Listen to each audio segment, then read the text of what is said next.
Hi friend, তো আজকে তোমাদের জন্য তৈরি করে দেখাবো বাড়িতেই তৈরি বিস্কুট দিয়ে আইসক্রিম। এটা খেতে অসাধারণ হয়। তো তার জন্য দেখো আমি এখানে বর্নভিটা বিস্কুট নিয়েছি। বিস্কুটগুলোকে এইভাবে ভেঙে নেব।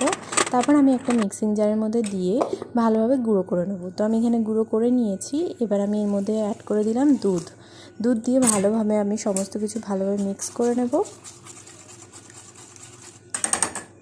তো একদিকে এবার আমি চকলেটগুলো একটা যে কোনো চকলেট তোমরা মেল্ট করে নিতে পারো। আমি এখানে ডেয়ারি মিল্ক চকলেট মেল্ট করে নিয়েছি, করে আমি গ্লাসে ভালোভাবে লাগিয়ে নিয়েছি। এবার আমি ওই মিক্সটার মধ্যে আমি দিয়ে দিয়েছি চিনি দিয়ে ভালোভাবে আমি মিক্সিতে একটু আরেকবার পেস্ট করে নিয়েছি। এবার আমি দেখো ব্যাটারগুলো এই গ্লাসের মধ্যে দিয়ে ভালোভাবে লাগিয়ে সারা রাত আমি ফ্রিজে রেখে দিয়েছিলাম। এবার আমি খুলে তোমাদের দেখাচ্ছি আইসক্রিমটা কত সুন্দর হয়েছে। তো দেখো কতটা সুন্দর হয়েছে আইসক্রিমটা, খেতেও অসাধারণ হয়।